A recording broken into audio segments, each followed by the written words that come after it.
عمومی طور پہ رشتہ داریوں کے اندر بعض رشتہ دار بہت تلخیاں دیتے ہیں، زندگی کے اندر زہر بھر دیتے ہیں، لیکن اگر کبھی وہ مجبور ہوں تو ان کی اعانت کریں، اور ان کا رویہ کچھ بھی ہو، زہرناک ہی ہو، لیکن آپ کا رویہ خوبصورت ہونا چاہیے۔ آپ مجھے اگر پوچھیں کہ سب سے بہترین صدقہ، سب سے افضل صدقہ کون سا ہے، تو سب سے افضل صدقہ جو مجبور ناراض رشتہ دار کو دیا جائے، جو رشتہ دار آپ کا شریک بن کے ہر جگہ پہ کھڑا ہوتا ہو، ہر خاندانی میٹنگ میں، ہر خاندانی ایونٹ میں آپ کے مخالف کھڑا ہوتا ہو، آپ کو نیچا دکھانے کی کوشش میں لگا رہتا ہو، اور کسی وجہ سے وہ کمزور پڑ جائے، مالی مشکلات میں مبتلا ہو جائے، اور آپ اس کی مدد کرنے کی پوزیشن میں ہوں، تو آپ کا نفس آپ کو کبھی بھی اس کی مدد کرنے پہ آمادہ نہیں کرے گا۔ آپ کا نفس روکے گا، آپ کہے گا کہ یہ تو ہمارا شریک ہے، تو سانپ کو دودھ پلائیں، اب تو اس کا سر پاؤں تلے آیا، اس کو تو کچل دے، یہ تو میرا دشمن ہے، اس کو طاقت دوں۔ نفس کبھی بھی نہیں چاہے گا کہ اپنے شریک دشمن کی مدد کی جائے، لیکن سب سے افضل صدقہ وہی ہے جو ناراض رشتہ دار کو دیا جائے، اس لیے کہ اس میں نفس شامل نہیں ہوگا، اور جس عمل میں آپ کا نفس شامل نہیں ہوتا، اس عمل سے تمہارا رب راضی ہوتا ہے۔ تو رشتہ داروں کے ساتھ سلوک اچھا کرنا، رشتہ داروں کے ساتھ رویہ خوبصورت کرنا، یہ تمہاری زندگی کا اسلوب۔ مجھے بتائیے، اہل مکہ نے، حضور کے رشتہ داروں نے حضور کے ساتھ کیا سلوک نہیں کیا تھا؟ اوجریاں ڈالیں، کانٹے پھینکے، راہوں میں گڑھے کھودے، اذیتوں کے پہاڑ کھڑے کیے، اور کیا کیا مصیبتیں نہیں تھیں۔ حضور شہر مکہ سے چلے گئے مدینہ المنورہ۔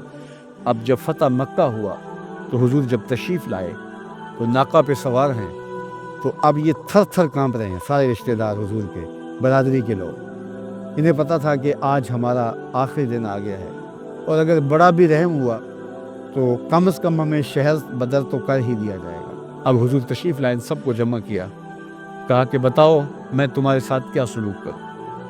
تو انہوں نے کہا کہ آپ کریم باپ کے کریم بیٹے ہیں، ہمیں آپ سے اچھے سلوک کی توقع ہے، اور ان کو توقع یہ تھی کہ ہمیں قتل نہ کیا جائے، شہر سے نکال دیا جائے۔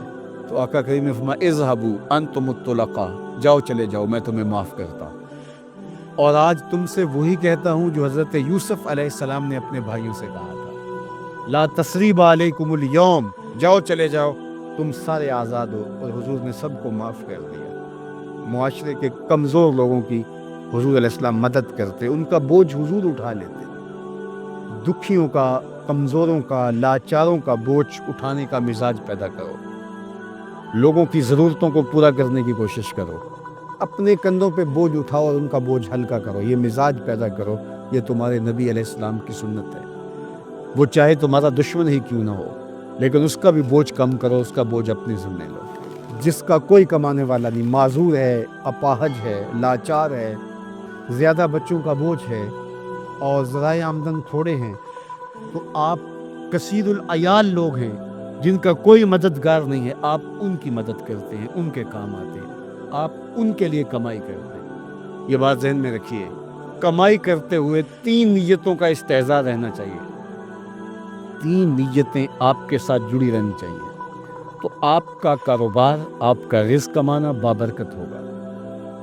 اگر چوتھی چیز جڑ گئی تو آپ کے کاروبار میں، آپ کے رزق میں پیچیدگی آنا شروع ہو جائیں گے۔ سب سے پہلی نیت آپ کے ساتھ یہ جڑی ہو، عموماً ہم سب کے ساتھ یہ نیت جڑی ہوتی ہے، اور وہ یہ کہ ہم اپنی ضروریات کو خود پورا کریں اور سوال کی ذلت سے بچیں۔ دوسرا مقصد، جو میرے زیر کفالت لوگ ہیں، وہ بچے ہیں، بیوی ہے، بوڑھے والدین ہیں، وہ چھوٹے بہن بھائی ہیں، یا جو لوگ بھی میرے زیر کفالت ہیں، ان کی ضروریات کو میں نے پورا کرنا ہے، اور اس کے لیے میں یہ رزق کما رہا ہوں۔ تیسرا مقصد ہمارے ساتھ جڑا ہونا چاہیے، اور جب بھی ہم کمائی کر رہے ہیں تو ہمارے ذہن میں یہ بات ہو کہ معاشرے کے وہ لوگ، وہ میری گلی میں ہیں، میرے رشتہ داروں میں ہیں، میرے محلے میں ہیں، یا کہیں اور ہیں، جن کا کوئی کمانے والا نہیں ہے اور مجبور ہیں، میں ان کی مدد کروں گا۔